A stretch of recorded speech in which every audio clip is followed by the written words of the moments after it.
Yes, pagi-pagi semangat pagi semua. Salam trading tenang senang. Kembali dengan Nofri Simanjuntak. Jangan lupa di 3 video sebelumnya saya sudah memberikan forecast mingguan dari tanggal 21 sampai 25 Maret, hari Senin sampai dengan hari Jumat untuk pair Euro USD, Gold, GBP USD, dan kali ini kita akan membahas USD JPY.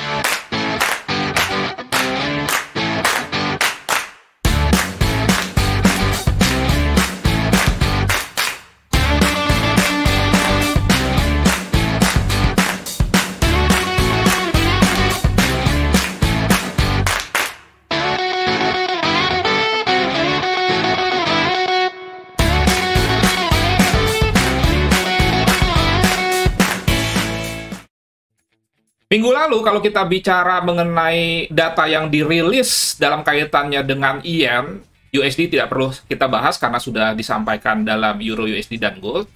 Itu adalah soal pengumuman suku bunga di mana BOJ, Bank of Japan, sama sekali tidak merubah kebijakannya dan mempertahankan suku bunga minus. Kalau kita perhatikan tabel, suku bunga Jepang itu salah satu suku bunga yang terendah, sama juga seperti Swiss franc. Dan inilah yang menyebabkan kedua mata uang ini menjadi mata uang yang sifatnya safe haven atau lindung nilai. Jadi dengan demikian sebetulnya tidak ada perubahan apapun yang signifikan dalam kaitannya dengan yen. Kita bisa berkonsentrasi di USD saja. Dan minggu ini pun tidak ada data-data yang dirilis oleh Jepang, apalagi yang menggerakkan market secara signifikan. Dengan demikian bisa kita simpulkan bahwa analisa fundamental untuk pair USD JPY, UJ atau USD Yen itu dimenangkan 1-0 oleh Amerika. Sehingga tendensinya secara fundamental USD JPY masih akan menguat. Kita lanjutkan ke analisa sentimental dengan melihat data COT yang saya ambil dari website CFTC.gov sebagai Bapepti-nya Amerika. Di situ kalau kita perhatikan terjadi kenaikan kepemilikan posisi long dari institusi besar, dan ini juga sama dilakukan terhadap Swiss franc sekitar 8%, dan menurut saya ini memang lumayan besar, tetapi trennya masih tetap bahwa yen itu melemah, apalagi dibandingkan dengan Amerika yang berencana menargetkan akan sampai 5 kali menaikkan suku bunga di tahun 2022 ini. Jadi dalam hal analisa sentimental untuk USD Yen, UJ masih dimenangkan oleh Amerika. Kemudian juga kalau kita masuk ke analisa teknikal dengan menggunakan TradingView, pada time frame weekly kita perhatikan dia breakout dari area resisten, di mana area ini adalah history high sebelumnya. Kemudian juga saya sudah memberikan forecast map untuk kedepannya akan ada koreksi. Simple saja bahwa sebuah area resisten yang di breakout akan menjadi support baru, sehingga ini perlu diperhatikan. Jika ada penurunan, ini akan menjadi tahanan yang cukup kuat. Di daily-nya sendiri sebetulnya sama saja. Saya perhatikan di sini, saya tarik trendline, kemudian saya copy ke sini. Ini menjadi sebuah sifatnya channel, dia breakout di sini. Dan kalau kita memperhatikan ada seperti ini, sebetulnya kita bisa menunggu dengan sabar terjadi koreksi dulu ke area ini. Apalagi kalau kita perhatikan, ini juga membentuk pola candle yang disebut dengan bullish engulfing, di mana candle ini menelan candle yang ini.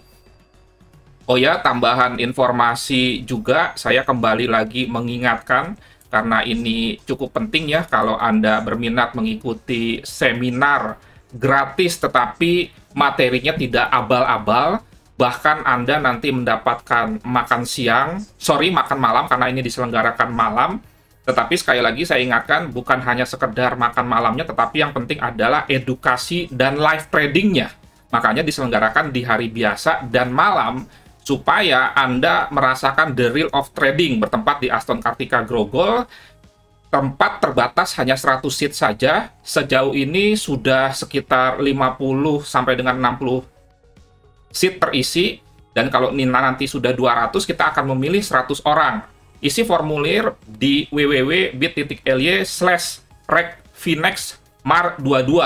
Di sini saya akan berkolaborasi dengan Pak Agung Wisnu Aji sebagai Direktur Utama Finex Business Solusi, demikian juga dengan Pak Bambang Sugiarto sebagai Direktur Pengembangan. Jangan lupa di sini nanti ada wacana mengenai ketersediaan lot mikro di khususnya Finex dan sistem biometrik yang membuat klien membuka account real di Finex bisa dalam tempo 5-15 menit. Juga relaunching dari Finex Berjangka menjadi Finex Business Solusi. Ayo segera daftar karena sekali lagi tempat terbatas dan juga terpilih.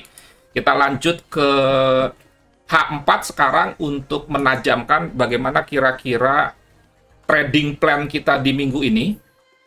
Perlu saya tambahkan juga bahwa minggu lalu untuk USD JPY bergerak lumayan besar, 139%.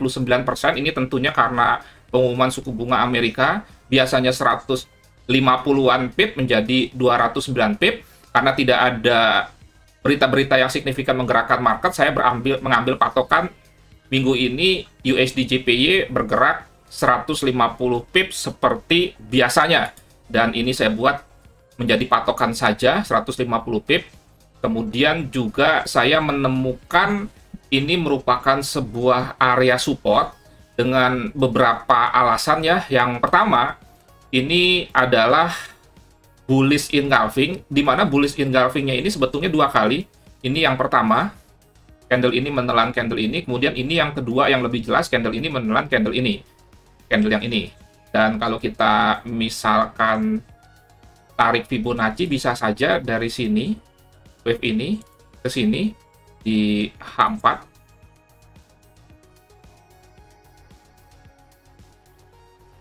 Oke, maka kita menemukan di sini kira-kira area 78,6 sekitar 118,07.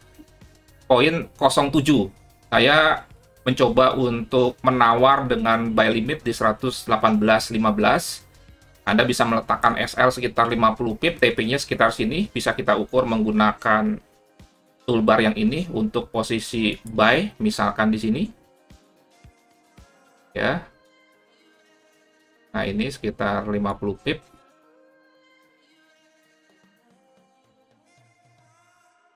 Kira-kira di sini, ya. Di bawah ini sedikit ya. Bottomnya ini. Kemudian TP-nya bisa sejauh ini. Jadi TP-nya itu bisa sekitar 125 pip, sehingga RR-nya bisa sekitar 1:2,5 atau 1:3.